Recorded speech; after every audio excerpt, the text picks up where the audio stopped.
I know. It's awesome. Just getting started here, everyone. Just give us a quick moment. I'm gonna do the YouTube thing. All right. I feel like I have a little bit of a weed hangover or something. I don't know if that's the thing. Maybe it's just because I ate a shitload of food and just like watched a movie for a while and didn't do much, but feeling good for sure. That's Excited awesome. to chat. I'm glad to hear about that. As I said earlier, I'm in a bit of a mood. And so I'm here we for it. might as well get into it. I want to preface this raw episode by reminding everybody that it's raw. And that as much as I really do try to temper my responses to everyone from a note of empathy. As we discussed in the recent community topics episode about our personality tests, I lean a lot more towards the cutthroat. I lean way harder towards the using of one's will rather than being beaten down by reality and bitching about it. And the reason I'm like that is frankly because that's all that worked. I tried to feel better about my life for a very long time. I tried to feel better about reality and my relationship with it and all of that for a very long time. And there is a process of doing that and whatnot, but there's a point where you just have to stop being so fucking dramatic. And I say this with love, but stop blowing your fucking problems out of proportion just for the sake of feeling sorry for yourself. And I'm saying this to myself. Again, this is exactly how I talk to myself because it's so easy to take one's problems, one's complaints, one's little irritations, the hardships that you have, the relationships that aren't going well, the conversations that you dread and all of that, and build it up like you are fighting the hordes of hell. You're facing the darkness. Oh my God, it's around me. It's so easy to do that shit. And the problem with it is you're just disempowering yourself for what? For what? To feel sorry for yourself? To build yourself a goddamn narrative so you can justify how defeated you feel? Get up. Get off your fucking knees. Get on your feet. Start walking. Quit bitching about it. I'm not saying this because I'm angry or frustrated or anything else. This is genuinely what I have to tell myself. Because you can sit there wallowing all day. And as much as you're wallowing in misery, it feels really fucking good. Let's be honest about it. It feels really fucking good to pity yourself. Poor you. But that's not going to get you anywhere. It's not going to change anything. And it's not about being positive. It's not about telling yourself you can. It's about shutting the fuck up and moving forward. It really is. It's just about that. And it's so funny how that one expression really bugs us. It really bothers us when somebody looks at us and says, shut up. It's so offensive to our ego. Why? Because we want to be fucking heard. But for what reason? Sometimes because you have something genuinely valid to say, that you're trying to do something good. Sometimes it's just so you can get attention and continue to pity yourself. So occasionally, it's good to remind yourself to shut the fuck up and listen for the silence that you're never paying attention to, because in that silence, you'll find the freedom that you want. But you can't think of yourself and be free. You can't feel sorry for yourself and move forward in freedom. You can't do that. And so to some degree, sure, empathize with yourself. It's been a hell of a long journey. Of course you feel all these things. And I agree with that. I've said it numerous times. On the other hand, get the fuck up. Amen. I like where this is starting out.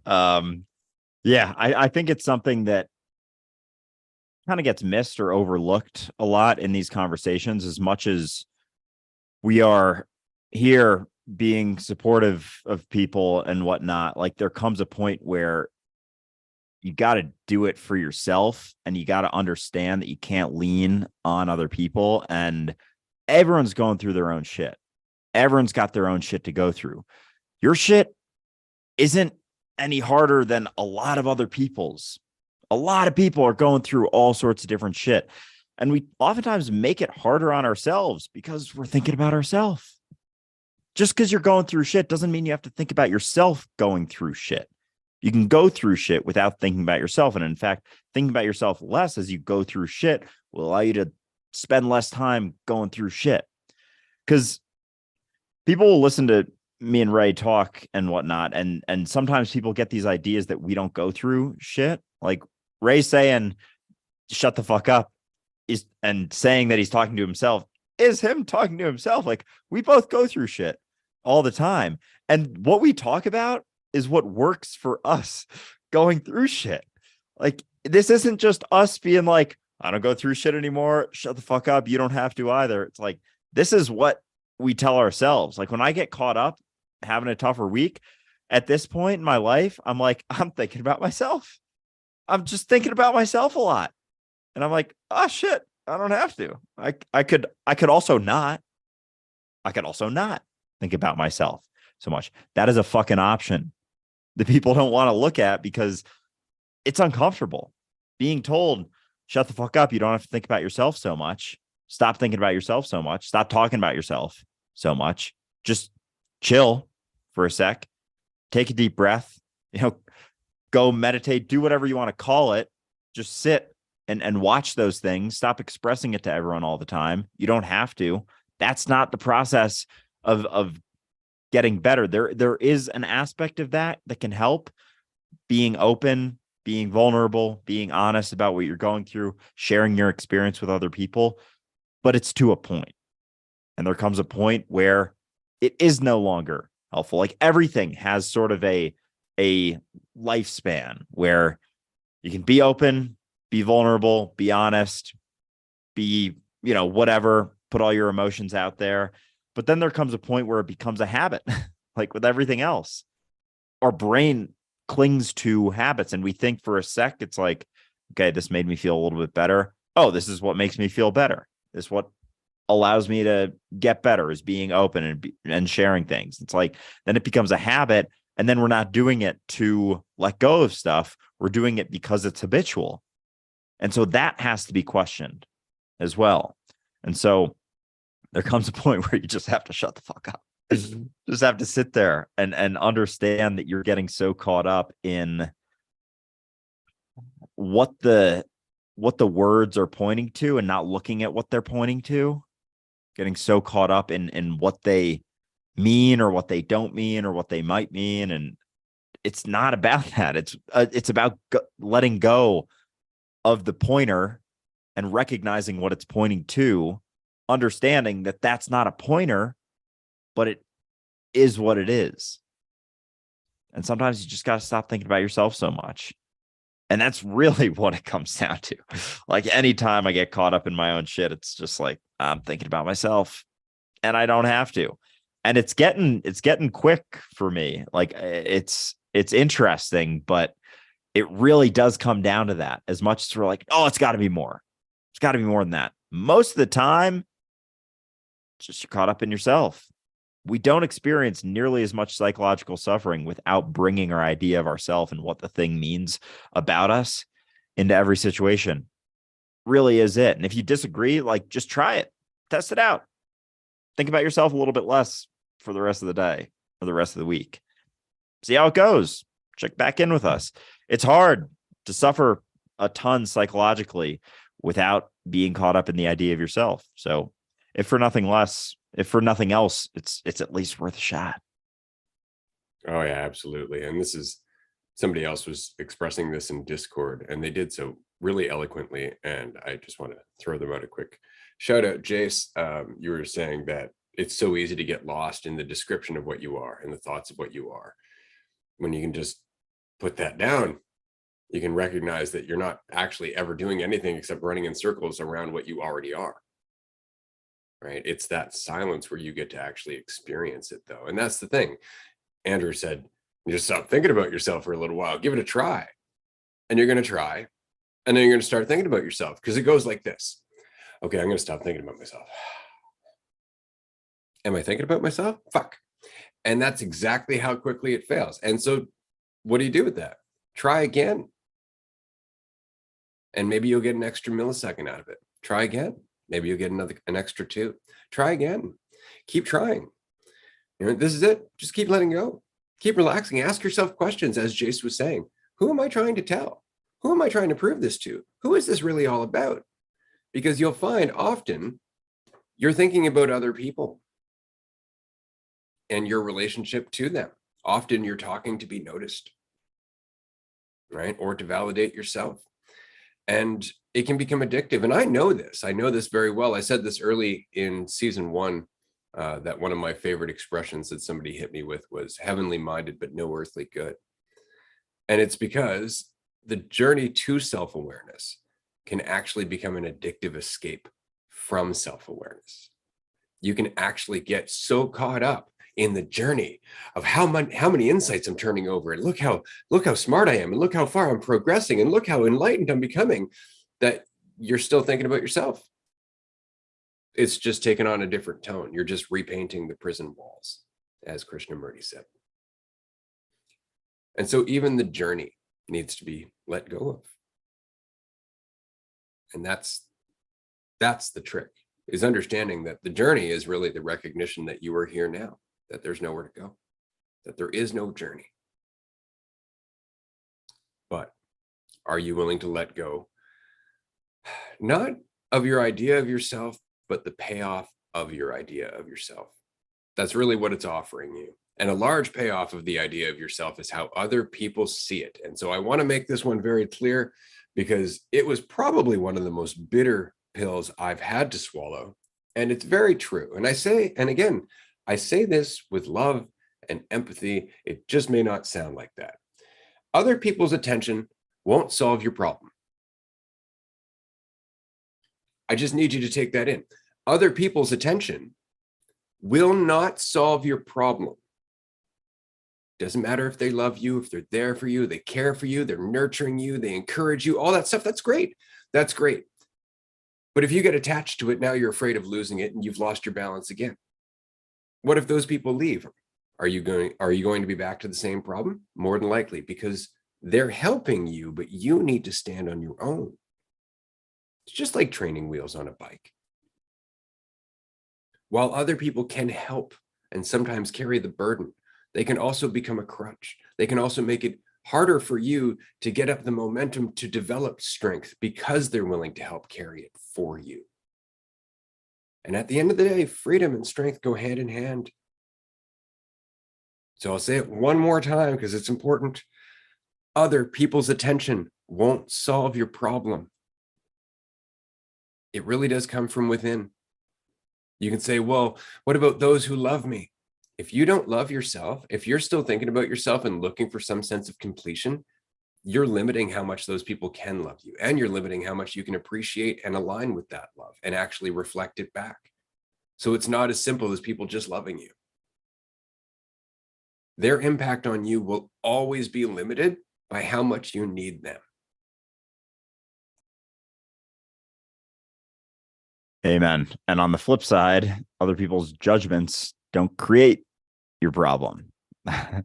Like, it goes both ways. And we always want to foist the responsibility of our experience and what we're going through onto other people. And if there's anything that this journey is about, it's about letting go of that, because there are no other people. As long as you're clinging to the idea that someone else is going to fix your problems or someone else is creating your problems, you're very much caught up in the perception of division. And obviously there's some steps to, I don't know, maybe in between, or the perception of some steps in between that, letting go of that understanding and recognizing that it's all you anyway. And that's where the freedom truly lies. But as long as you're caught up in thinking that someone else is going to help you, someone else is going to save you, someone else is causing your suffering, someone else is, not to say that people don't inflict pain on other people and violence, and there's some awfully traumatic things that do happen. But when it comes to the internal psychological suffering that we experience, That's on you, motherfucker. Like, that is on you. No one else is going to fix those perceptions inside of yourself for you. And it can be a tough pill to swallow because we would rather foist that responsibility onto someone else. But someone responding to you and helping you for a while and then, going away and you feel like, oh, like, is there something wrong with me? Like, what did I say? What did I do? It's like, you have no idea what that person was going through or and whatnot. And you relying upon them to feel a little bit better. You feel like your value was derived from, the relationship you were in, and then they broke up with you, and now your value is diminished, or the person you were talking to for a while, maybe it was a friend, and then they went away, they moved, or they just, something happened and they stopped talking to you, whatever it may be. Any experiences that you have internally, as much as that can obviously hurt to be ghosted or whatever, it's on you. It is not their fault. It is not their fault for the way that you feel inside because of that thing. And this is where, radical accountability really comes in. Like, no one else is responsible for you, and no one else's actions have the power that they may seem to have over your internal perception. And there's a degree in the recognition of yourself as what is, it's just you. You understand that any way that you feel, any way that you perceive things comes back to you, no matter whether it's feeling better, feeling worse, whatever the scenery looks like, it's more or less irrelevant to your internal experience. And that's when you can really start digging in to things and getting deeper into the recognition of unity, is when you let go of the reliance upon the external to feel any sort of way, blaming it for you feeling worse, or relying upon it in order to feel better. Like, you got to be able to let go of both, and you got to be willing to let go of what any situation means about you and the thoughts about yourself that you're constantly mulling over. Like, you can stop fucking thinking about yourself, thinking about what everything means about you. You can. I'm not saying it's going to feel super comfortable and great at first, but that's the first step, is letting go of that and sitting in that and understanding that it's a possibility. And through that, you find a little bit more peace, a little bit more clarity in whatever you're going through, but don't have to keep thinking about yourself. My God, it really is that simple. It's the one thing that gets me over and over and over again, is the fact that you can spend so much time trying to feel better, but it's not until you stop that you recognize what you're actually feeling without the narrative. And that is freedom. We're trying to feel better instead of feeling free, which has nothing to do with feeling better. It has to do with not being at the whim of every emotion and every thought we have. I wrote this in Discord the other day, beware the urge to give voice to a thought that would have disappeared in a moment otherwise. And it's because we have the thought, we focus on it, we give it attention, and then we voice it. And that gives it so much more energy, so much more attention. And no wonder it grows. Where the alternative would be, shut the fuck up. Let it pass. Don't grab onto it. Amanda put it perfectly. She's like, just watch the bird go by. Don't grab onto it. It's like, exactly. You don't need to grab onto it. You can just let it go by. But we habitually grab onto it because we were taught to grab onto it. And it was a part of our development. Like I said, in Discover Transcendence, building your idea of yourself is a necessary part of being a human being to a point. And then it becomes an unfortunate hindrance. And that is where we're at right now, to the point where we actually can't stop thinking about ourselves long enough to do anything with any degree of clarity. So clarity is really the practice. And you can't be lost in your narrative or your fiction of yourself and have clarity, because it immediately creates a veil. Immediately. And you can actually start to tangibly feel that veil. It's really interesting. Andrew, you have a dog. I encourage you to try this when you're hanging with your dog, okay? Or rather, just try to notice this, because animals are super receptive to it. Super receptive to it. Notice the difference between when you're petting your dog, thinking about yourself, wondering like, is the dog aware of how much I love it and so on and so forth, versus when you're just actively like petting your dog and not thinking about yourself whatsoever. You'll get a totally different response from your pet, because there is a totally different resonance to where you are. It's the same thing in a conversation. When you're thinking about yourself, it's like there's this weird gap between you and the person you're talking to. It almost sounds like what they're saying is muffled because it's being drowned out by the shit in your head while they're talking. So you're just waiting for your turn, hoping that you've got the right thing to say that's going to get the right response, rather than actually aligning with what they're saying and being in the conversation. And it's just that switch that you've started thinking about yourself, that you started doubting yourself. You started wondering, how am I doing? Does this person like me? Am I going to get ahead? Am I going to get what I want out of this? What's going to happen later? Like, all of it's just inner narrative. And while it's all important stuff, see, that's the thing. Here's the whole point. That's your brain processing, like the supercomputer that it is. You don't need to be involved in that. That's just your brain processing the information that it is absorbing in the reality that you are a part of. But you get in there like, I need to look at each and every one of these thoughts as it's being processed, and you mess up the whole thing. Whereas you could just be present and a result of the process, because that's what you are. Process. Ongoing. Your entire life, every moment leads to this moment, and this moment, and this moment, and this moment. And each and every time you're changing and processing, and each and every time becoming a different you. But you can't do that and process and grow, if you want to use a different word, if you're holding on to a past you. And what's worse, you can't do that if you're holding on to an idea of you that was never you. Yeah, because that process is always happening. And we like to think that it isn't. Like, we like to think that we have to be doing it, and thinking that we have to be doing it is actually hindering the processing from happening. The less we think about ourselves, the more it's able to happen more efficiently.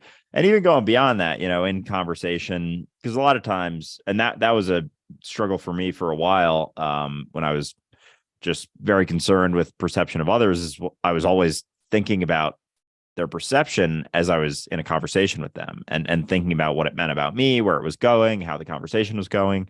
And as I let go of that, the conversations got so much better. And even further now, it's almost like, rather than getting so caught up in the idea of yourself, thinking about what you're going to say next and listening to it, you're seeing their voice as your voice. And you're seeing them equally as expressing reality, expressing intelligence as the next thing you're going to say. And so when we're caught up in that, again, caught up in fearing the perception of others or thinking about what other people think about you, is super fucking egotistical.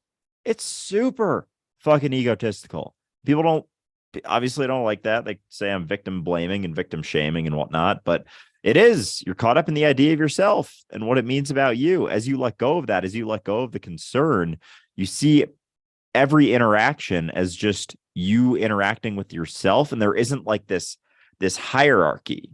Like, if something Ray says, something I say, it's not like, oh, I said this part. I don't even remember most of the shit that I say on these live streams or on a podcast episode or anything, because I don't know. It's like, there's not so much attachment to it. It's just something that's happening. And so when you're in a conversation with someone else, or you're talking to other people, and this actually reminds me of a video I saw yesterday. It was an interview with Rick Rubin.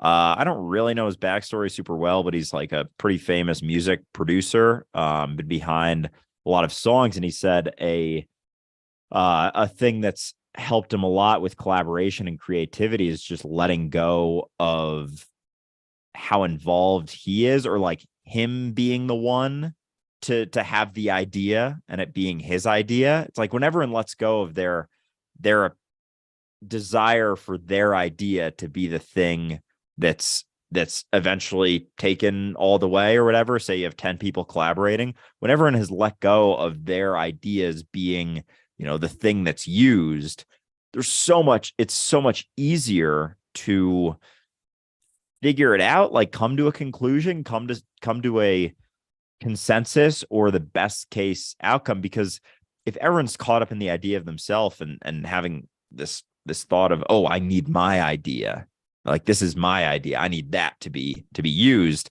it's like there's all of these walls and everyone's kind of working in silo as opposed to the walls being broken down and all just like using all of their collective intelligence and power.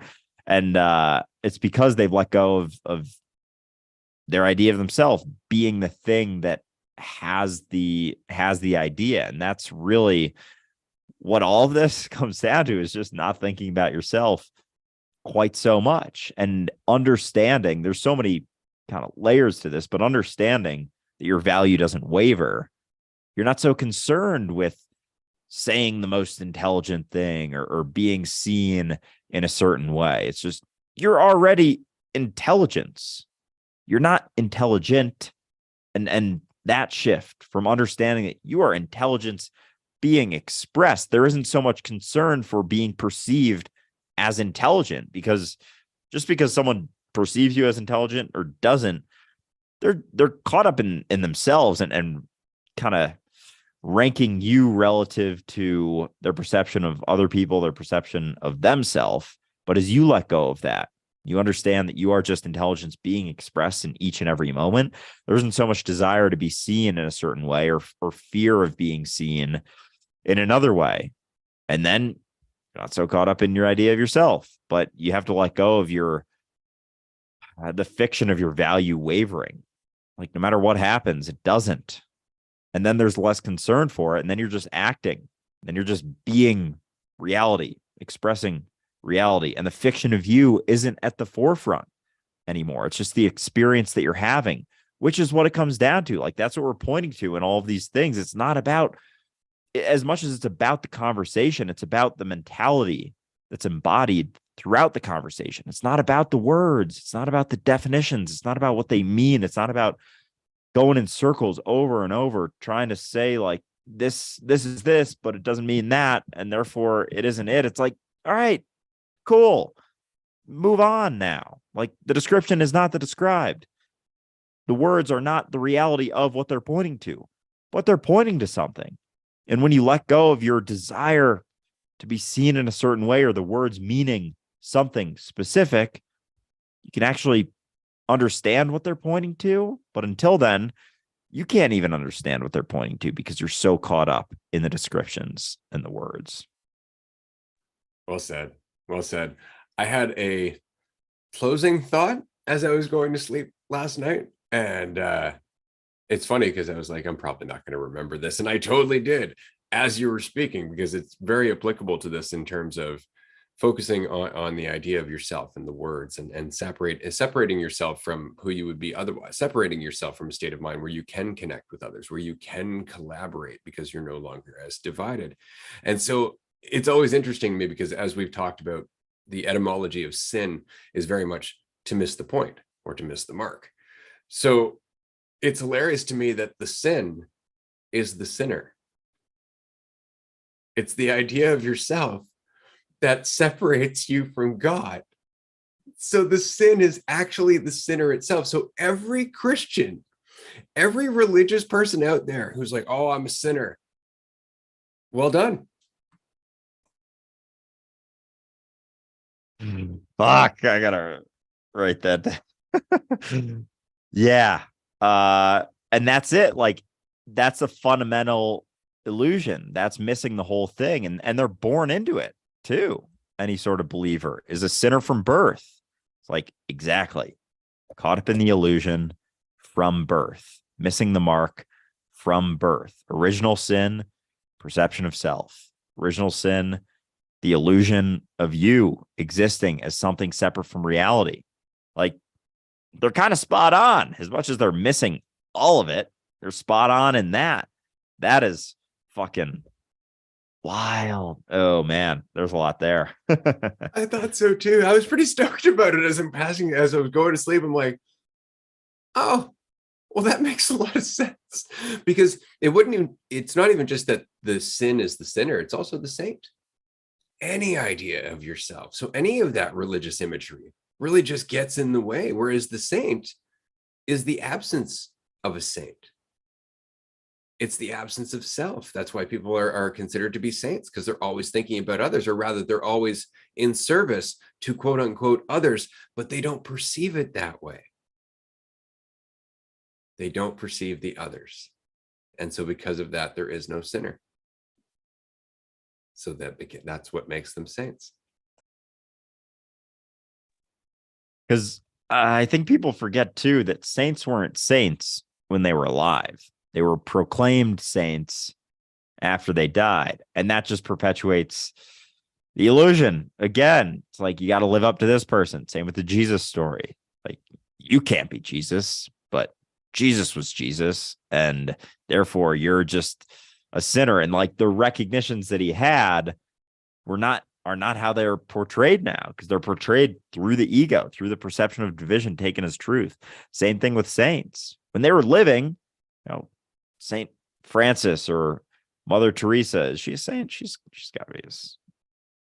I think so. Possibly. I think it was quite the debate, but I think they may have finally just done it. I'm not entirely sure. I wouldn't be surprised if they didn't. Yeah, I don't know. They're like men only allowed to be saints or something. I don't even know what the rules are with them. They have some crazy ass rules, but I guess it depends on how many men are deciding. Yeah, right. Oh god, but yeah, because while they were alive, they weren't saints. They were people who recognized that basically, like, how deeply they saw it or not, they weren't thinking about themselves through their actions, and all of their actions and stories about them are very telling of how little they were thinking about themselves. Because when you're not caught up in your idea of yourself, holy shit, the world opens up. Holy shit, things change. And everything that you were doing doesn't seem as important or necessary, or all of the things that you were so caught up in needing to do. You understand that you don't have to anymore. And then there's energy to do all sorts of things because you're good. You're good. And so now it's like, all right, what can I do? Doesn't mean that you always have to be, in service to other people all the time, but it's almost like you can spend some time doing stuff you like doing, but because you're not so caught up in the things you feel like you need to do to build the idea, there's just so much more energy and time. It's like, might as well do this, might as well do that, might as well do this. Oh, that person seems to be suffering. Let's go chat with them. Whatever. Like, that's possible, but it's a lot harder to recognize and do when you're caught up in the idea of yourself, because that's always going to be at the forefront of your reality. It's always going to be at the forefront. So if that's not good, if you're caught up in it, and by good, I mean let go of, not taken so seriously, not thought about all the fucking time, because you don't have to. You don't have to. And when it isn't, there's energy. There's so much more energy to do so many other things with your life. But until then, you got to get that to feel better. And you can't get it to get better, because getting better is letting go of it. It's so funny, and yet not, depending on your perspective, I guess. Nobody can save you from yourself. No one can save you from the mess that you cause for yourself inside your own awareness. Nobody can save you from your urge to continue to try and build up your value, because that's the illusion. We were saying this the other day, and I found it really quite funny that it's like we have this assumption that if we aren't actively measuring our value, it does not exist. That's so mind-bogglingly stupid. And yet it makes sense from a certain point of view, from the brain trying to build up an idea of yourself. But think about what that means. It would kind of be like the car doesn't move unless you're constantly watching the gas, or you're constantly watching the speedometer. You have to be watching. It doesn't move otherwise. Sounds kind of dumb, right? That's kind of the point. You don't need to be constantly thinking about your value in order for you to have value. In fact, and here's kind of the kicker, thinking about whether or not you have value actually makes it more difficult for you to put more time and attention into what you're doing, which would reveal your value. And so because you're so lost in yourself, you can't reveal what you are. And so you're looking for evidence of what you are, but it's not there because you haven't given yourself the chance to express it, because you're still lost in this idea of yourself, which is always going to be a smaller, limited version of what you actually are. It's just about getting out of the way, but nobody can save you from that. It's really important to recognize this because most of our culture misses this. Even a large amount of therapists miss this. They're always trying to help you come to a more positive idea of yourself, to change your attitude towards things. It's like, right, or here's just a thought. Stop projecting what you think reality should be into each and every moment and allow yourself to actually experience what reality is without your constant narration. That's it. You do it all the time when you go swimming. It's not like you jump into the water and start trying to tell the water how it should be working. You let go and you drift into the water. And in that, you're able to feel the water and you're able to feel the currents and you're able to actually use some force and use your body and all of that, but only because you're aligning with the environment itself. Without that alignment, you're just splashing around. Exactly. Reality shouldn't be anything. And I think that's kind of a bitch to understand. We always think it should be something. We're feeling a certain way. It should be this, should be that. I should be feeling this way. Oh, it's about being happy. I should be happy now. And I'm not. Reality shouldn't be anything. Like when you understand that, like it should never be anything other than what it is. It just is what it is here now.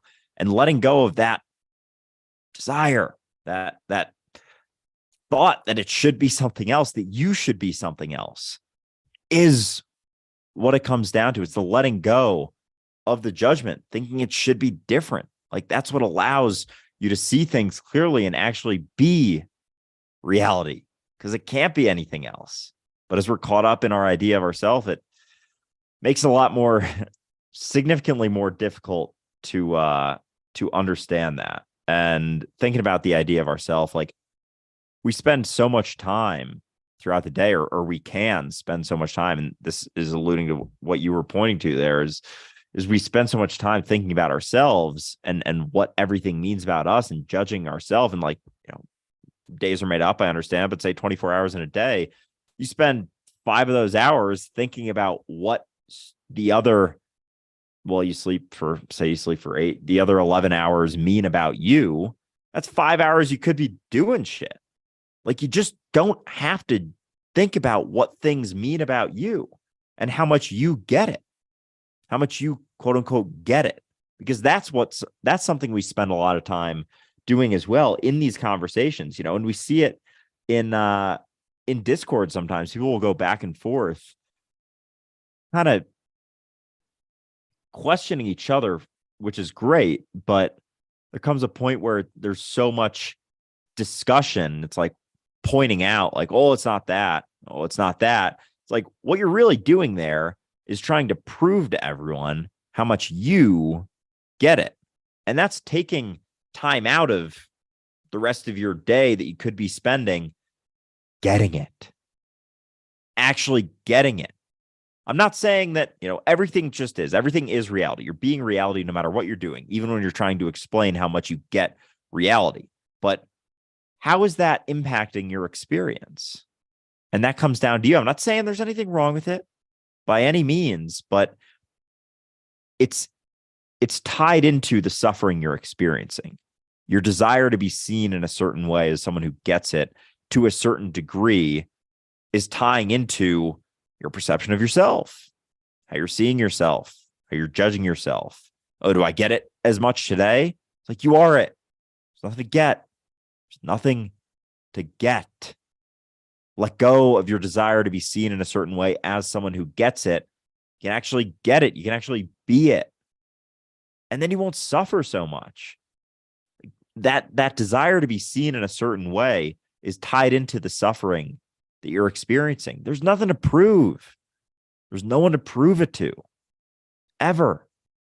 And trying to prove it to other people is actively showing how little you're getting it, how little you're getting it through judging yourself relative to everyone else and trying to prove something to no one. There's no one to prove anything to. So what you're saying, Andrew, is that there's nothing to get. Okay, I got it. I need to tell others. It's like, hold on, chew on it. Like, don't just go, right, there's nothing to get. That's easy enough. Now I've learned this philosophy. Because that's honestly, that's the temptation, is to go like, I get it, question everything. I'm going to question questioning. And it's like, sit with it. Sit with it. It's not a new toy. Sit with it, feel it out, experiment with it. Don't just reach for it and go, oh, now I know, I can go and tell everyone. You're not doing yourself any service. You're really not. Like, you're trying to shortcut your way to feeling important and enlightened instead of being free. And there is very much a difference. There was a question here in the comment section, and I just realized we're 40 minutes into this raw and we haven't yet addressed everybody who's watching. Hi, everyone. We really appreciate you being here, participating, supporting. Obviously, if you're on YouTube, thank you so much for subscribing. If you're on Twitch, thank you so much for your support. We really appreciate you being there. I wanted to say, in response to a question here, I wonder how much the constant stream of distractions and entertainment hinder us from letting go, or at least sitting with ourselves. And this is a great question, because I often hear this in terms of like, oh, it's easy to say, how can we do that with so much around us, pulling us away from the moment and so on and so forth. I'm going to let you know right now, I'm not the least bit distracted by the shit around me. And it's because it's all trying to get the attention of my ego. It's all applicable to my identity. It's all applicable to my sense of myself.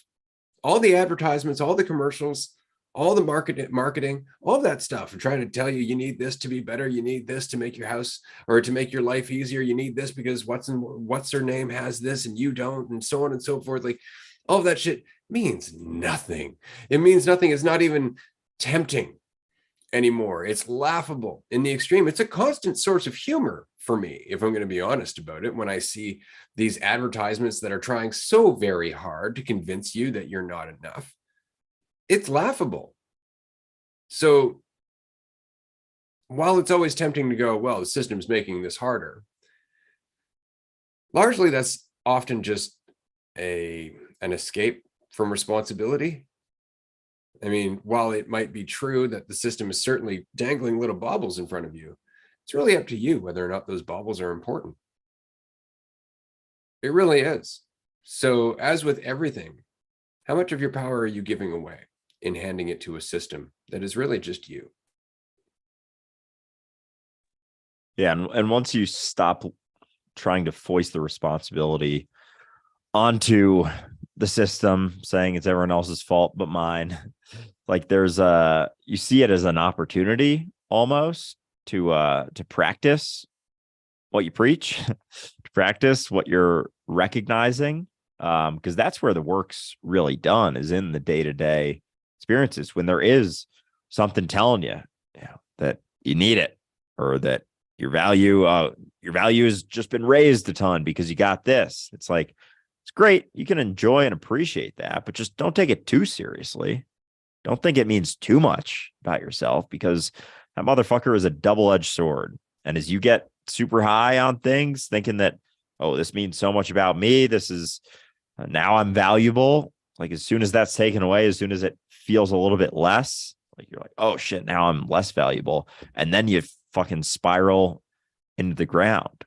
But you can start to see the distractions as opportunities to practice that. And over time, it's sort of just all blends together into like a background hum. It's like, I know my value doesn't waver. All of these things are telling me either my value can go up if I get this, or it can go down if I don't get this. And that's pretty much, as Ray said, like, that's what it kind of comes down to.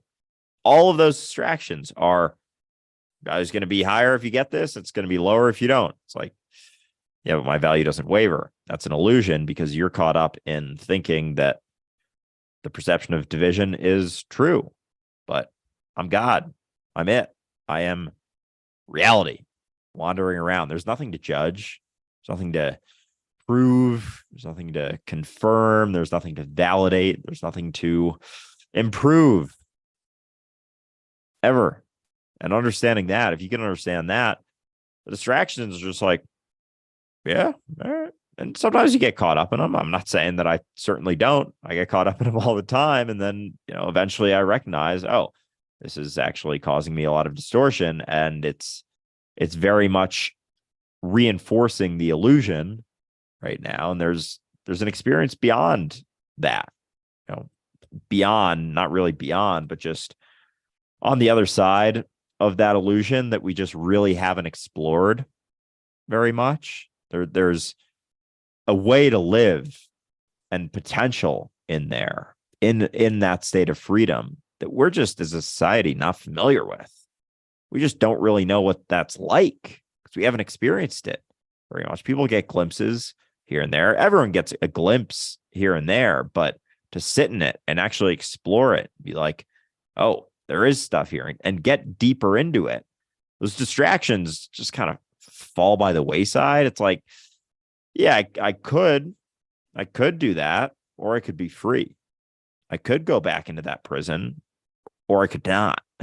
I could think about myself and what it means about me right now, or I could not.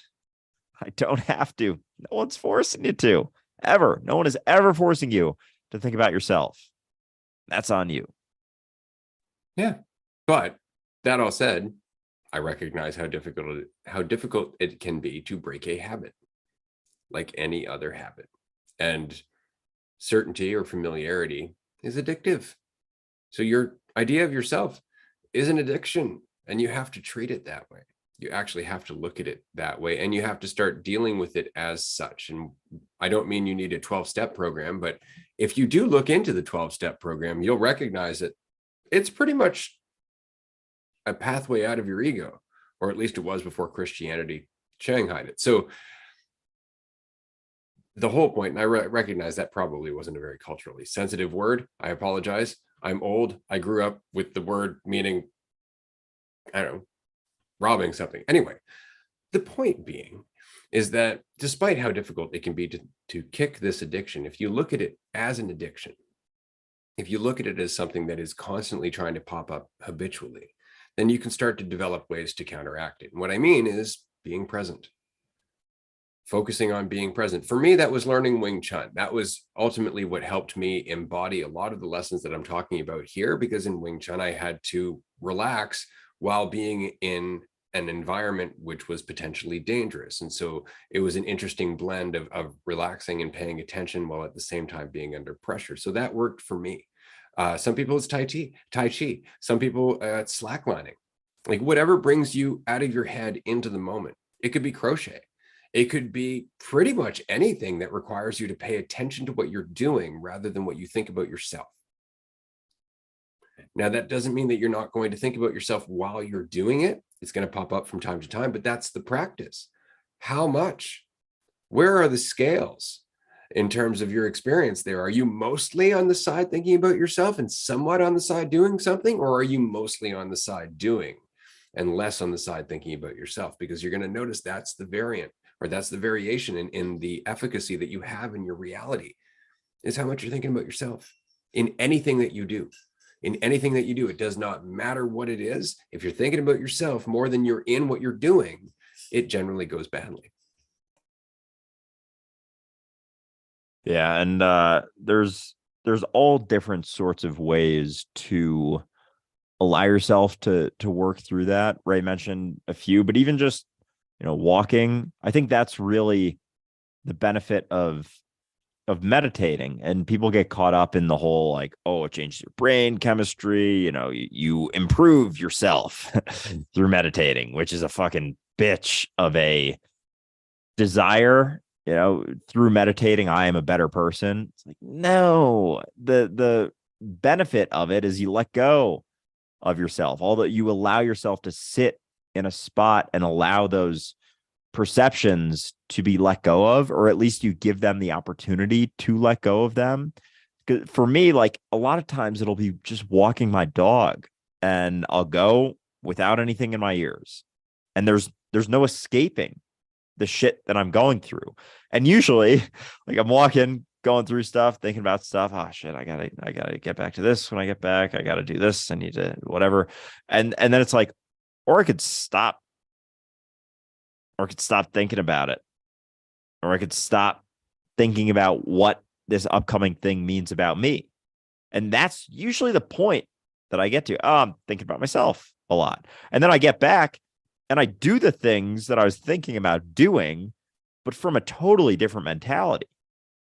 And so we have all, as we were talking about the distractions in our society, it's all distracting us from being willing to sit in that discomfort, in that silence that all of those perceptions and judgments and thoughts about ourselves arise within.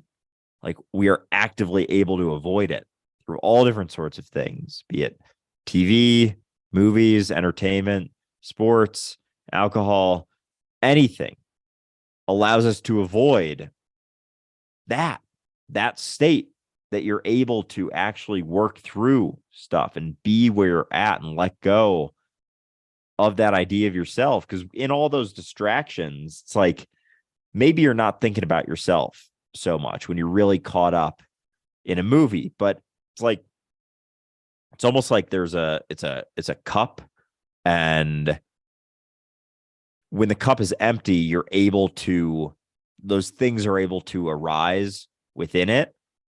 And when you're doing something that's distracting, it's like the cup's getting filled with something else, which allows you to avoid those things that are there when you're not so caught up in being entertained or being distracted. And so, although you may be super caught up in something like a movie, as I said, or a sporting event or whatever, that's what's filling that cup. And so you can't work on or let go of or recognize all of the shit that is going on. It's like they're still there. Or maybe it's like both cups are filled with water. The distractions are like drops, food coloring that goes into it. And so it's still there, but you're just able to avoid it, able to numb it, able to quiet it, as opposed to when there isn't any food coloring getting dropped in, that's all you got. It's like you almost have no choice but to work through it. And even we started this out with the conversation of going through, talking about things and going through the thoughts about what all of this means, the cerebral sort of philosophical discussions. That's another drop. That's another drop in the water that allows you to avoid sitting in that discomfort. It's a way to actually avoid the initial discomfort of having to sit in that space of not being so distracted and all of those judgments and perceptions that you're always trying to avoid through all different sorts of things. So you have to be willing to let go of all of those, not judge what any of it means, but allow those, perceptions to arise and then be let go of. But until you allow them to arise, you're not going to be able to let go of them. And they're always going to be dictating what you do. It's like the subconscious. It's like if you're not being attentive to it, it's being built in the background and then dictating all the things that you're doing throughout the day. You have to sit with it, be aware of it here now, without judgment, without thoughts about what all of it means, especially what it means about you. And then you can actually work through those things, but it's got to be through that state of sitting in it, be it meditating or walking or Wing Chun or anything where you're in the experience, not distracted by music or a podcast or, background TV noises, anything. And that's where they can arise, which is not comfortable at first, but that's where the work is done. And that's how you actually get better.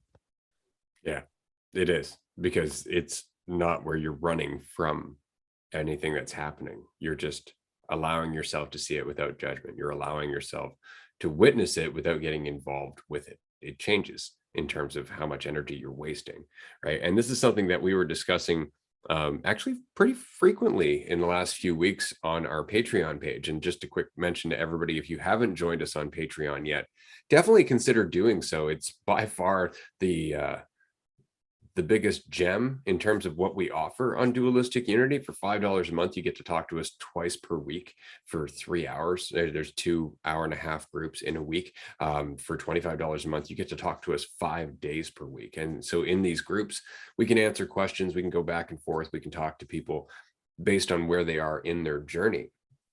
And we've been very much talking about the ego in terms of this common perception in spirituality that it has to be transcended, it has to be let go of, it has to be killed. We have to get rid of the ego because it's the source of all our pain and misery and suffering and all this stuff. And in the groups, we've been talking about the fact that it really isn't something that you can, in fact, let go of, because it is the product of your very real brain. And so it's really just a matter of letting go of attachment to it. Letting go of attachment to the fact, to its determined voice that it has value and reflects truth, because that is often what the ego is saying, is like, no, I'm accurate, you can trust me, father of lies, remember? And that's the whole point, is that it can't ever be accurate, but you need to see that in order to stop paying attention to it. And so this is why we always encourage people to push beyond their boundaries, to go and do something that they've been telling themselves they can't do, to watch how much they actually could do, because that is evidence that your brain doesn't know. But you can only really get that once you allow yourself to see that. And that's why this is so important, to watch your ego as it goes by, to learn what it's doing and why it's doing it, rather than getting involved with it and trying to escape it, because that's not going to help you. It'll help you until something pushes a trigger. And then your ego comes right back to the surface, trying to protect you from a danger that only exists because of that habitual ego. And if you're not used to that coming up, if you're not prepared for how that works, it's just going to bowl you over and you're going to be right back at square one. Yeah, and with the discussion of the ego, because some people think of it in different ways. When we refer to it, it's just the idea of yourself.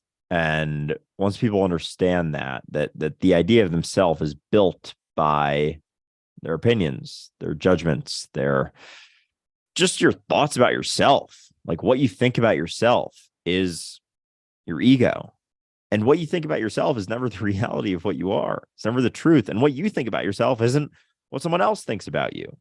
There is no objective idea of you. It's always different for everyone. Just like your idea of them is going to be different, completely different.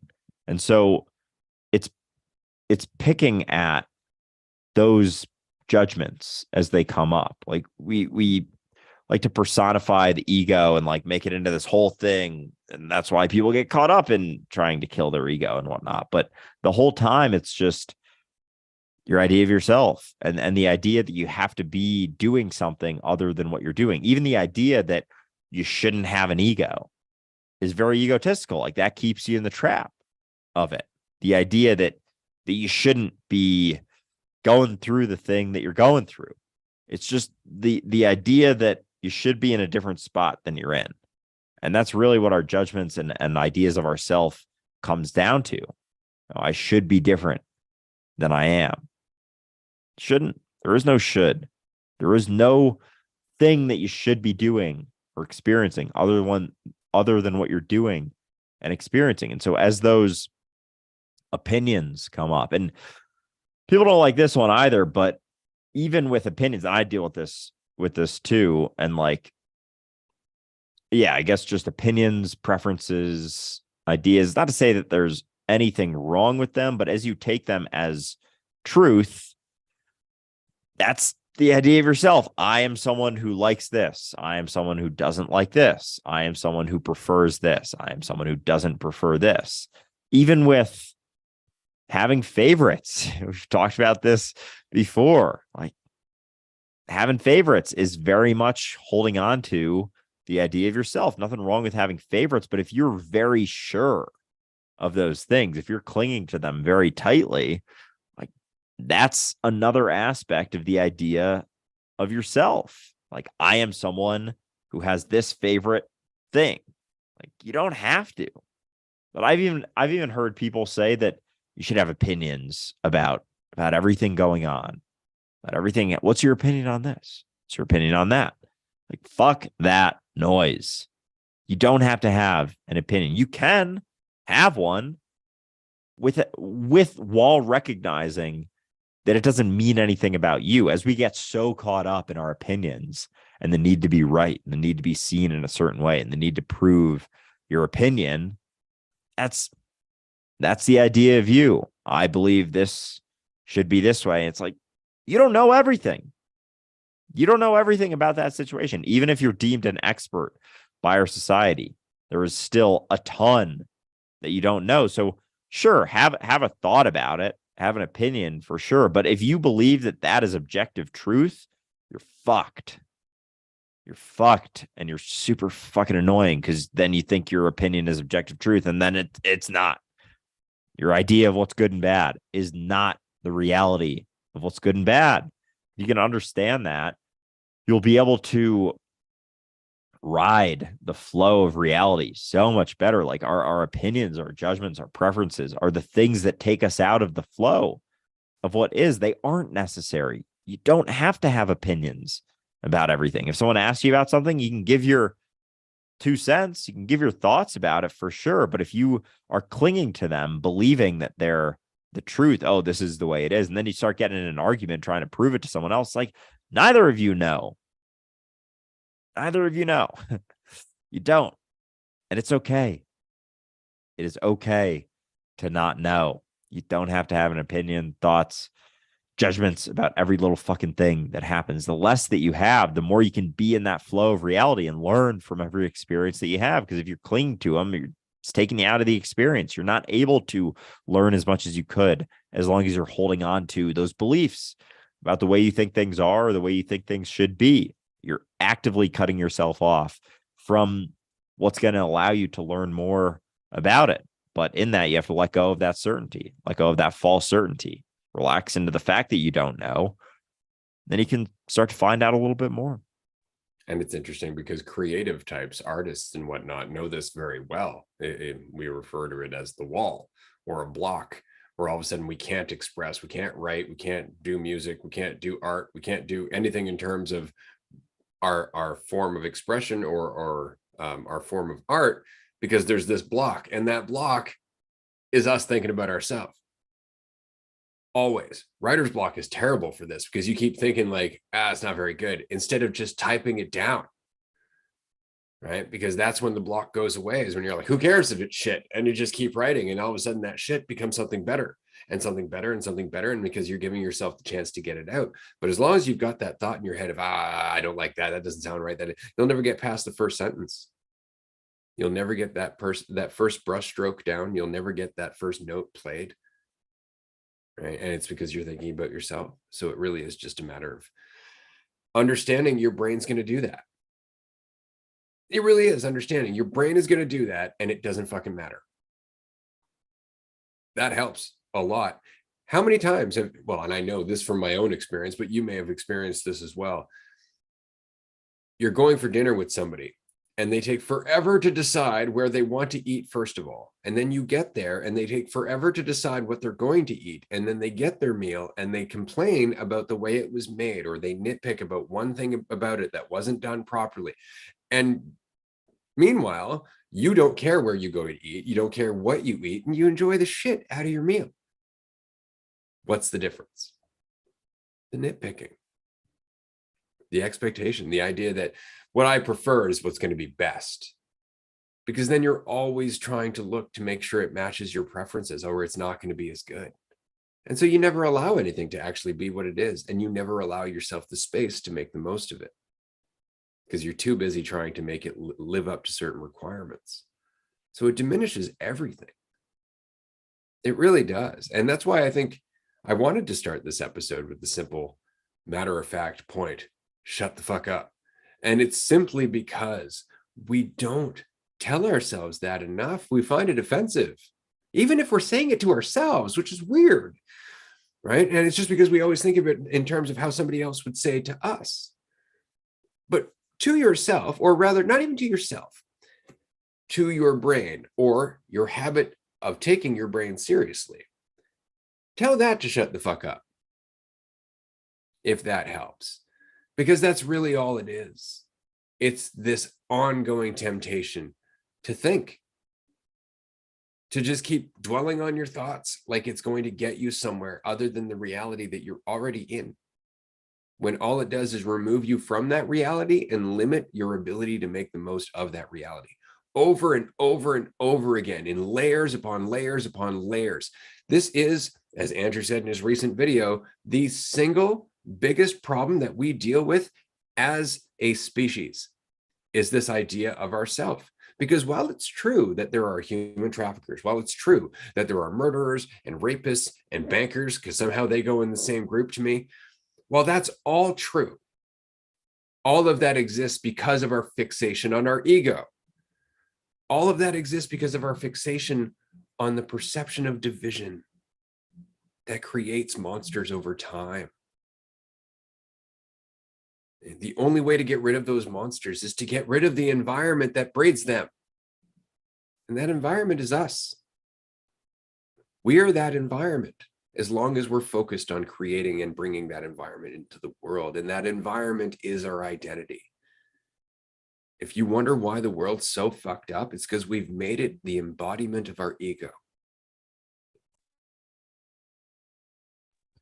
Which is not that important. Your ego, as much as it thinks that it is, isn't. And as much as you can recognize that you're everything, you are not that important. Like, we think that everything we go through, we have to express our opinion of it, our perception of it, have a judgment about it. It's like, you're not that fucking important. Like, it can be a tough pill to swallow, but you're not.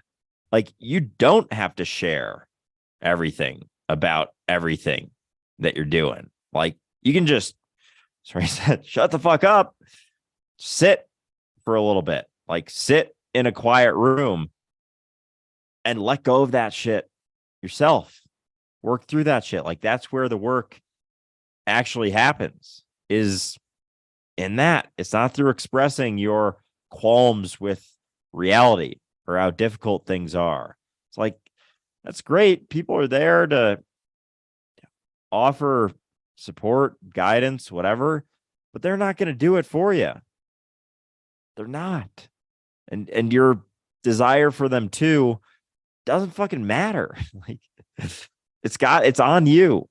It's always on you.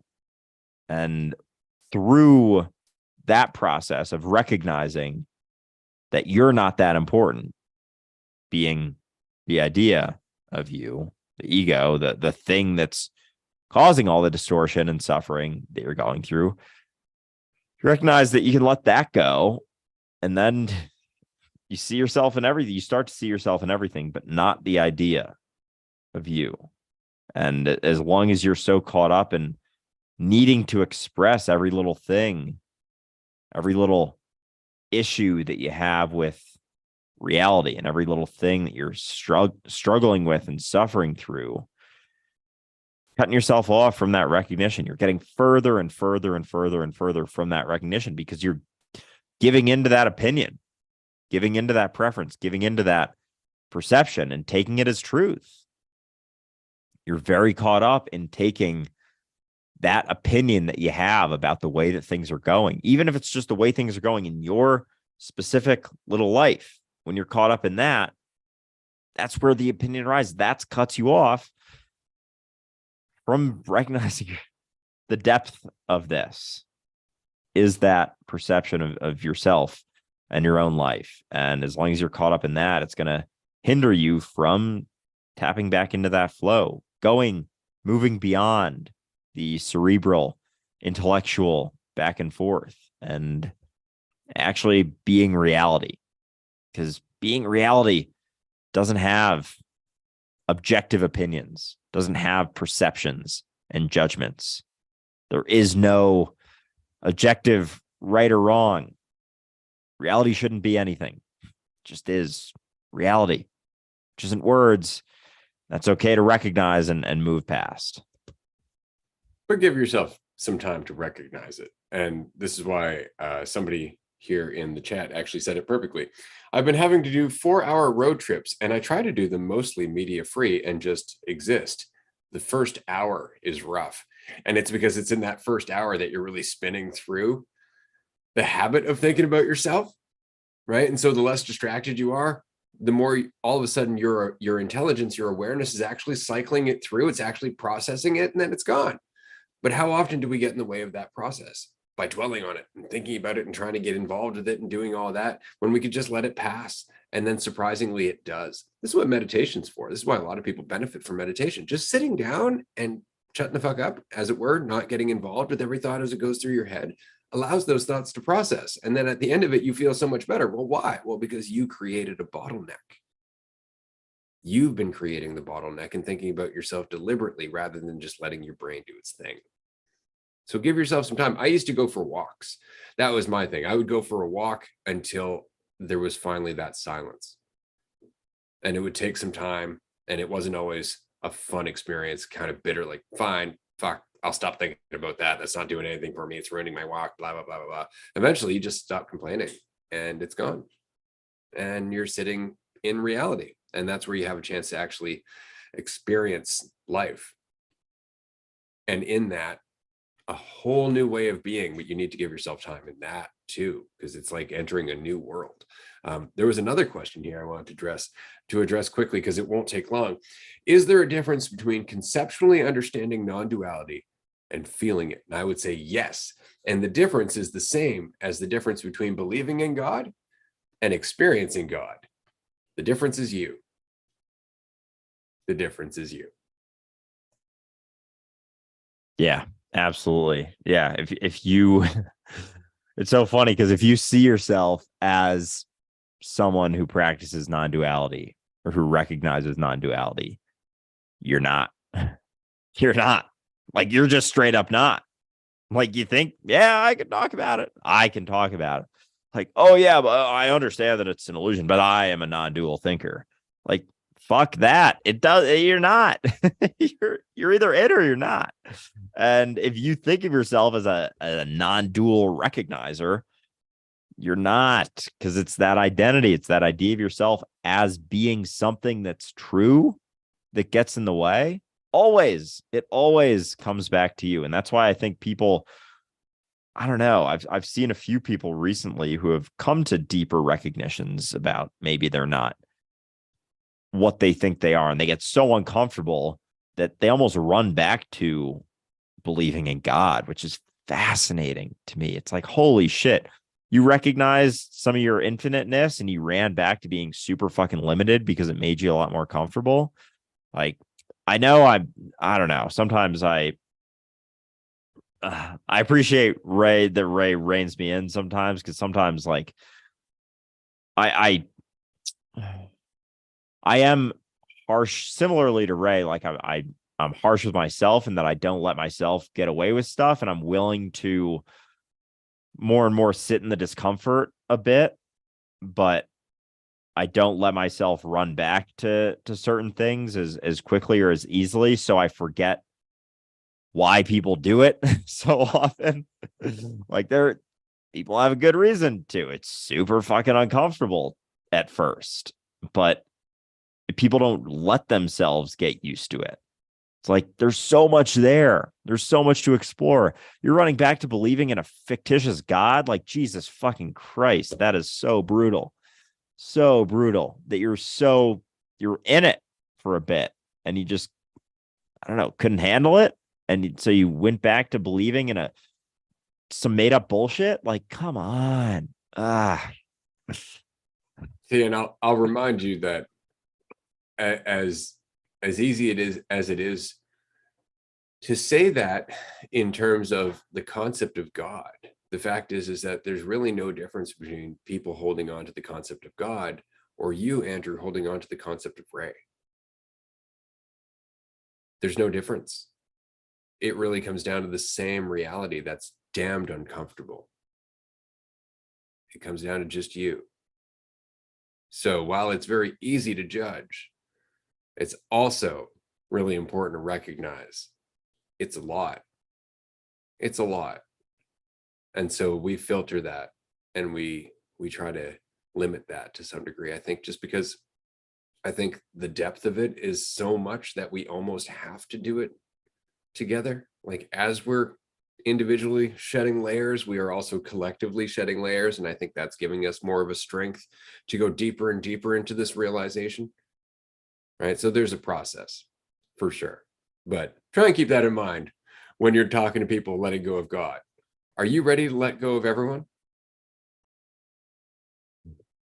Again, appreciate checking me as always.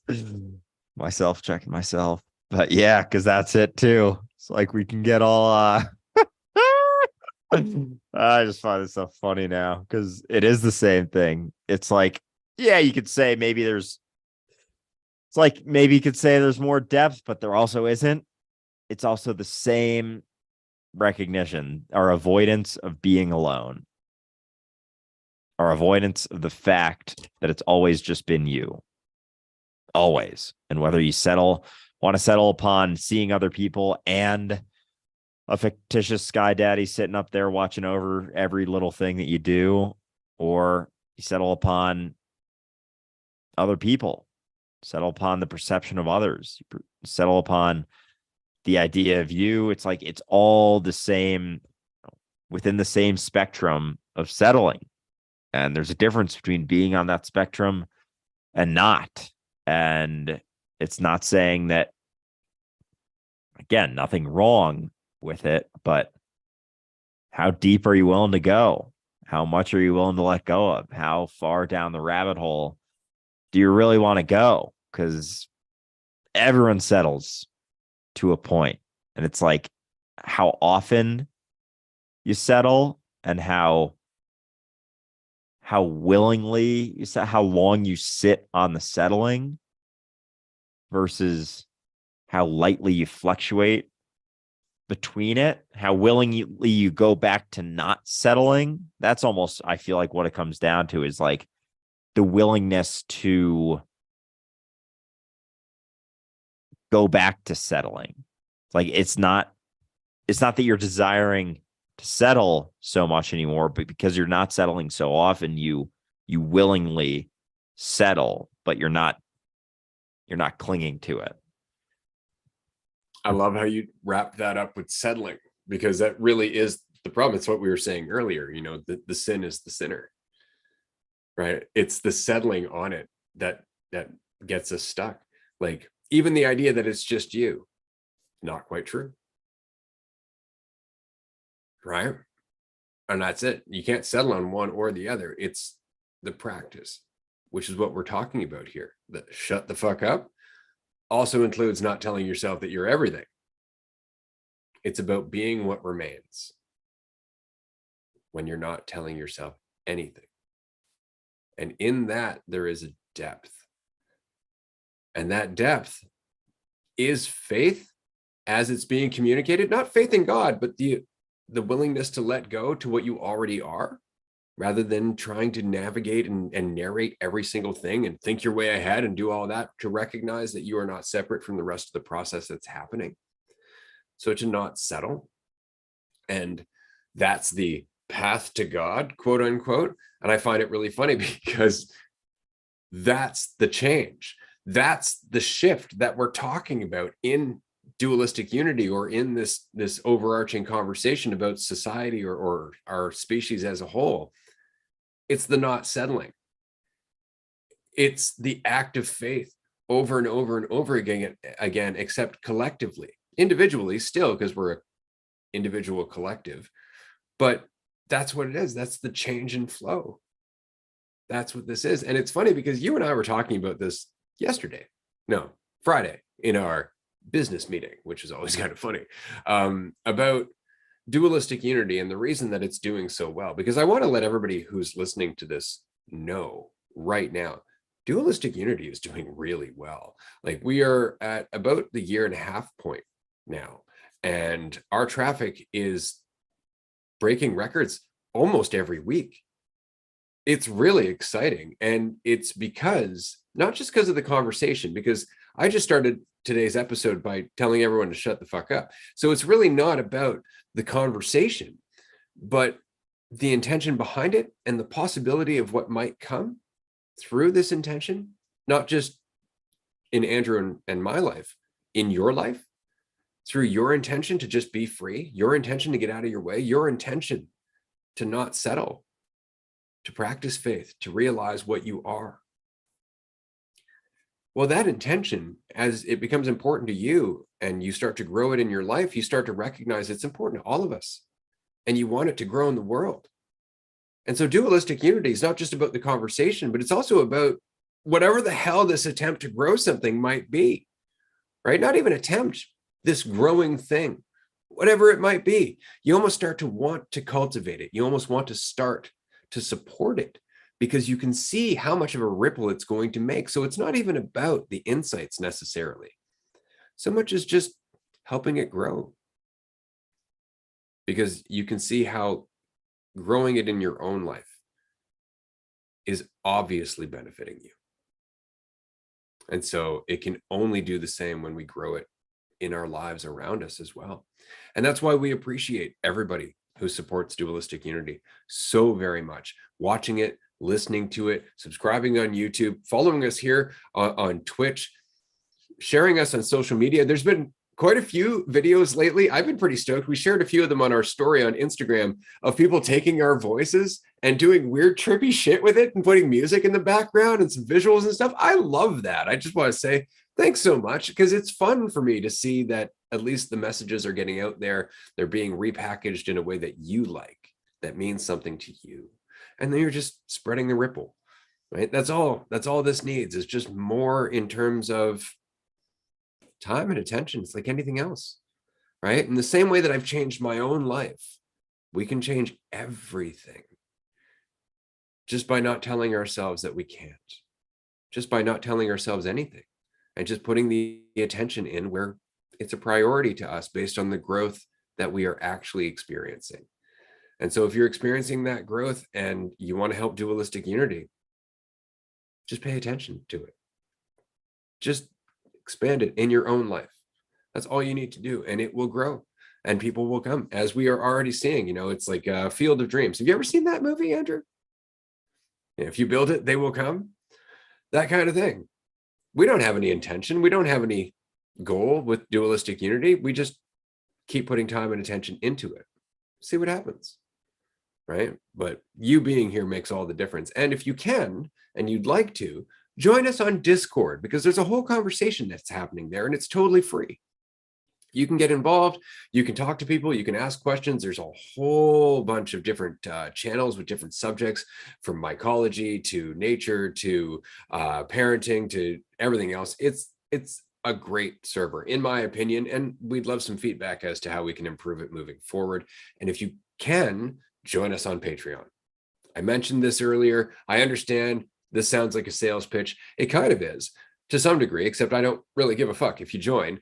If you do join, you benefit more than anything else. And everybody else who's in the Patreon groups benefits from you being a part of this with us.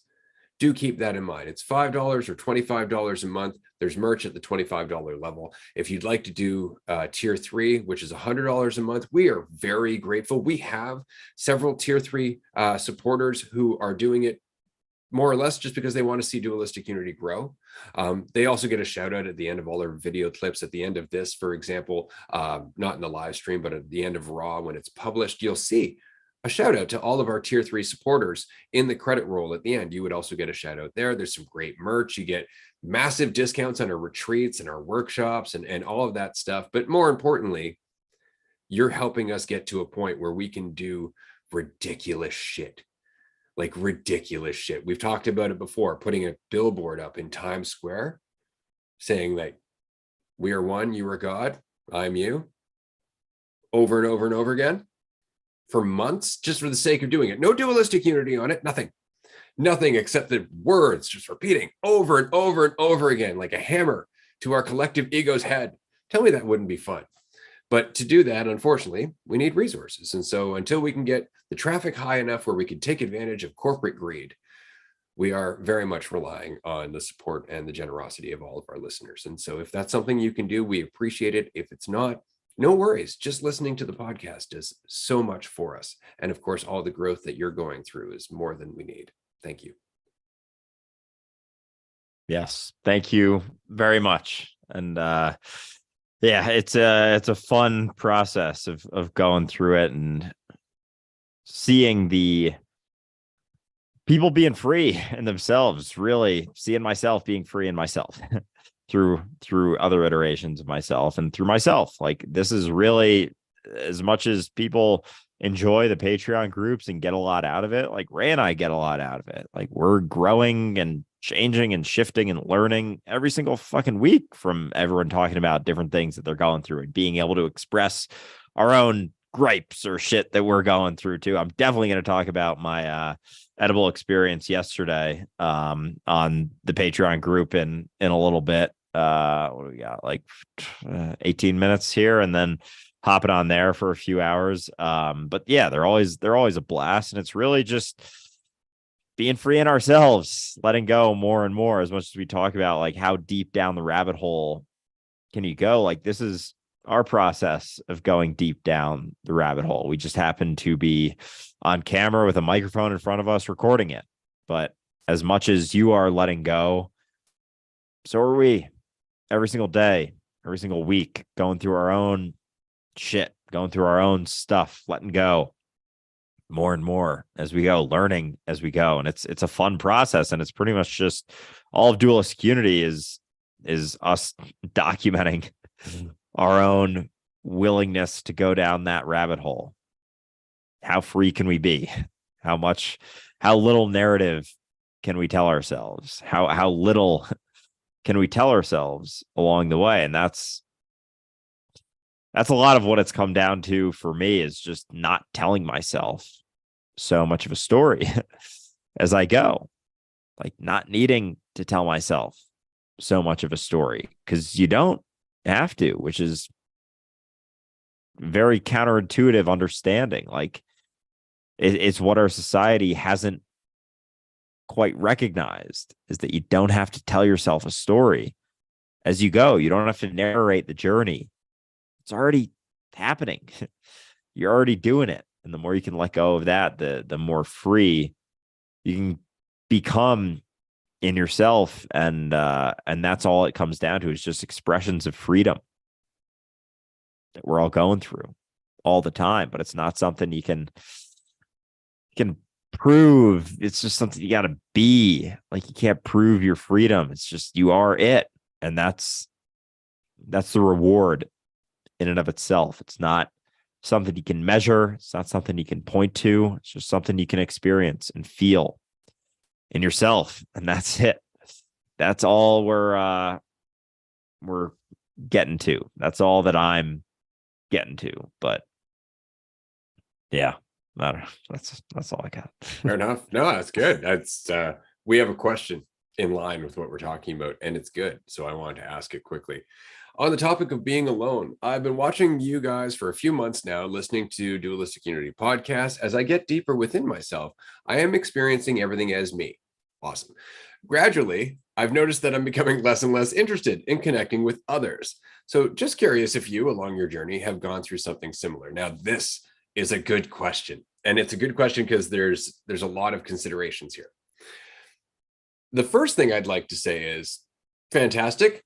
That's great. You're starting to see everything as you. But as a result of that, you are also becoming more authentic that you are becoming more vulnerable, more honest with people that you talk to. And it's not that you're going to have less and less interest in connecting with others, but you're going to have less and less interest in connecting with others who aren't connecting with you. Because you're all in for the conversation. If you and I were to have a conversation, I guarantee you'd have a great deal of interest in just talking, because I'd have a great deal of interest in talking because I'm not trying to get anywhere. Same with Andrew, right? So it really comes down to the conversations, but you will become less and less interested in egotistical conversations. You just will. And that's part of the process. And I want to say it doesn't stay that way. It does not stay that way. That is a part of the growing process, is just the recognition of, I don't really like that conversation. I'm not really connecting with these people. It seems like I'm spinning my wheels for nothing, where I could be self-reflecting and being a bit more free, or maybe connecting with somebody who does want to talk. Like your sensitivities and your preferences or your priorities are going to change, as well as the awareness of where a conversation is going or where it's not. That's all going to change. But at some point, here's the nice thing about it. You get so used to looking at everybody as you that you also recognize that their egotistical conversations are also you. That them lusting all their shit is just another aspect of you. And that you are really quite vast. In which case, you don't really feel like avoiding them as much. Because what else you got to do? You're eternal. Right? But that's part of the process. Don't rush that. Don't be thinking like, well, I should be able to listen to everybody. I'm telling you right now, some people just want to use you to validate themselves. They just want to use you to continue on the drama of their lives, to continue on the self-narration. You don't need to be there for that shit. You really don't. And you don't need to feel bad because you're not. And you don't need to think that you should be doing that. Again, get rid of the saint. Whatever the saint is in your head, take that shit, throw it right in the fucking garbage. It's not a saint. Okay, just be you to the best of your ability. When people are willing to connect with you, when they're open, when they're vulnerable, when they're authentic and actually in the fucking moment with you to any degree whatsoever, you're going to connect. You'll automatically feel that bridge. You'll go, sweet. But just let it happen. It's going to be a weird kind of process at first, but you'll notice that as you distance yourself from your ego, you're going to distance yourself from everybody who's egotistical for a little while. It's the same reason I tell people, until you get to a point where assholes can't sway you or tear you down, avoid them. Right? This is kind of the same thing. You're avoiding people who are egotistical because they're still going to draw you into it. Or rather, that temptation's still there. And so you're like, I don't want to go there. That eventually that risk or that fear of getting sucked back in is going to disappear. And you're going to go, I have eternity. Why not? Right? And it's going to be a different argument, or at least that's my perspective. Andrew. Yeah, I like that the saints didn't think of themselves as saints. So if you're thinking about yourself as a saint, you're not being a saint. You're being your idea of a saint, and pretty caught up in your idea of yourself. But I think there's sort of a natural process that happens with this. Like, I've definitely gone through that. Like, especially doing like with social media and having decent sized followings on platforms and whatnot. Like, DMs were always a thing. I don't know why I'm going to this example, but I am. But DMs were always something that I got super overwhelmed by, and I just like kind of avoid for the most part, honestly. But yesterday I went through and just cut out a couple hours in the morning and just like responded to a bunch that were in there that either I hadn't, there were message requests or people that I had responded to in the past or whatever. Like, I just went through it a ton, and it finally kind of hit me, like the enjoyment in it. Not to say that it was like boosting my ego by any means, but it was just in connecting with other iterations of myself. Like, even just someone would, a lot of them are just like, appreciate everything you're doing, but sometimes they would just have like, oh, I'm going through this little thing, and it wasn't even a super long one. And I would just say, like, 2 or 3 sentences back and they're like, oh, wow, this helped a lot. It's like, oh, cool. We actually talk about this pretty much every single day on Dualistic Unity, etc. the podcast and whatnot. But it's you get to a point, I think, where initially, or before you get to that point, initially, as much as you may recognize it, there's still a lot veiling you from the depth of the recognition. And I think there's sort of a natural process. Again, as Ray said, never getting caught up in the should, or the idea that you should be doing something that you're not. But there's a natural process as you work through your own stuff, which is worked through on your own. Even if it seems like someone's helping you, even if you're going to therapy, you're working through that stuff on your own, by yourself. It is you working through it. No one else is working through it for you or doing it for you. So there's a process as you work through those things that you're like, okay, I'm not working through so much shit anymore. It's like, all right. You start looking around, you're like, there's other things I can do here. Oh, okay. And then it's just like a natural process of interacting with people that you no longer see as other. Like you're interacting with yourself always. You're always interacting with yourself. But in order to see that in other people, I think that's sort of a depth that is only really able to be recognized when you let go of everything holding you back from seeing yourself as reality. As you let go more and more of the story of you, naturally it's kind of like, as that drops, it's like you start looking around a little bit more. Like as you're dropping it, it's like you're still pretty confined to your idea of yourself. And as that starts to get lighter and lighter and lighter, you start to see the world that you're surrounded with. Like, oh, this could be cool. But also, as Ray was pointing to, when people are super caught up in themselves, it's like, I don't have to do that. I don't have to interact with that person right now, because you don't owe anyone shit. You don't owe anyone anything ever.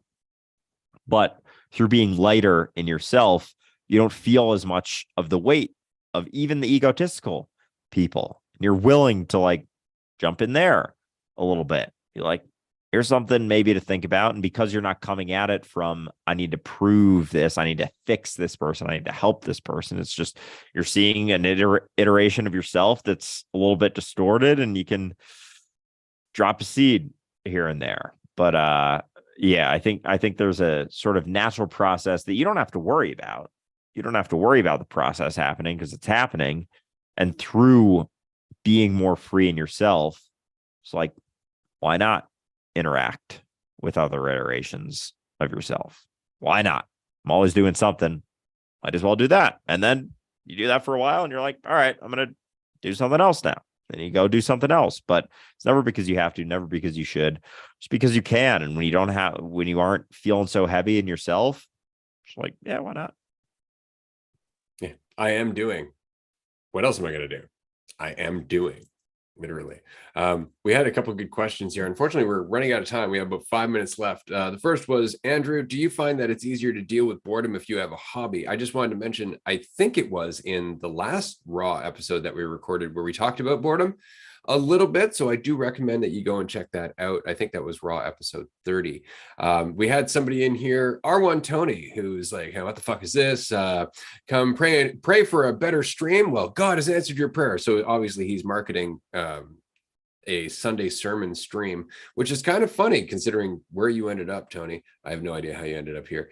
And then, okay, question. I've noticed as well that my reasons or motivations for connecting with people change over time. I have an idea that I should commit to a partner, but feel confused by this change in motivation regarding connecting with other people. Thoughts on this? I have a lot of thoughts on this. Unfortunately, we don't have time for that today. So I do want to recommend that you check out, we have 2 workshops that we just did in the last month. One was on authentic coaching and relationship building, and the other one is actually on dating and relationships. So more from the personal side. 4 hours in each workshop where we cover all of this stuff in depth in terms of relationships, whether or not you should be committing to one, what it means if you do versus you don't, open relationships versus just dating versus not dating at all. Like all of it has different considerations. So if you're interested in the long version of that discussion, check out our workshop. You can find them at dualisticulunity.com in the store section, or you can join us for a group chat on Discord, or not on Discord, on Patreon in about 20-ish minutes.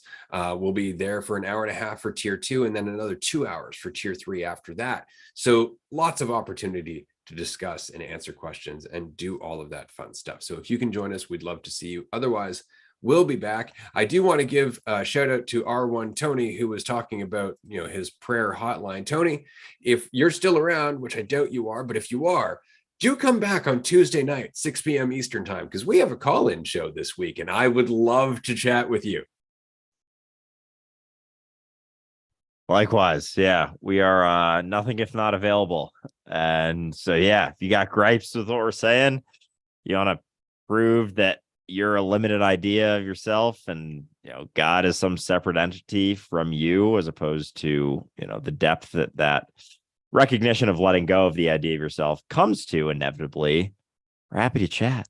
We love chatting about this stuff. We do it all the fucking time. And if you got something to say, you can say it. Hop on, say your piece, join us. But yeah, most don't, and that's fine. But if you actually have a lot of gripes or I don't know, bravado behind that whole spiel that you just went on, join us. Say it to our face.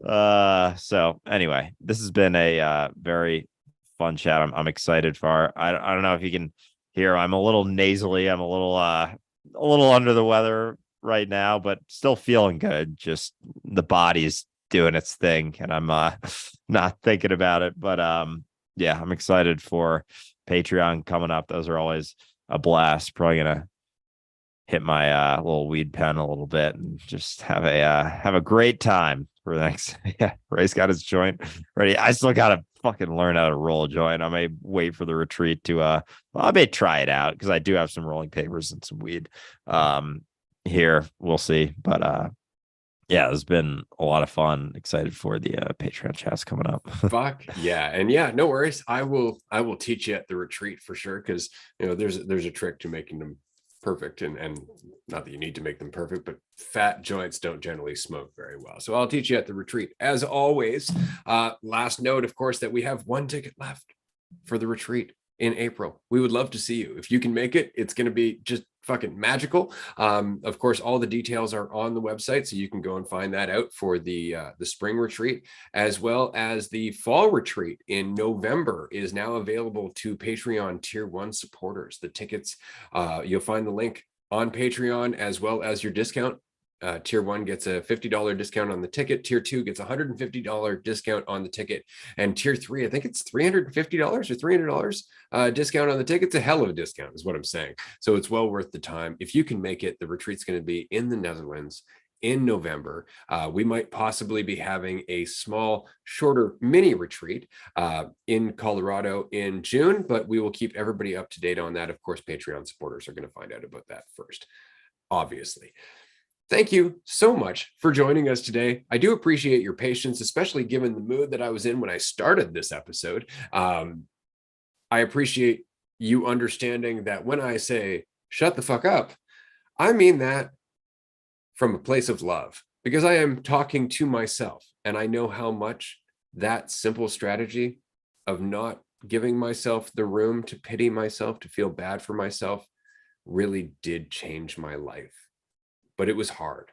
It was hard at first because we want to feel sorry for ourselves, and we have so many reasons that are justifiable. Like, that's the thing. It's not that your reasons aren't justifiable. You have a lot of really good reasons for feeling shitty about life.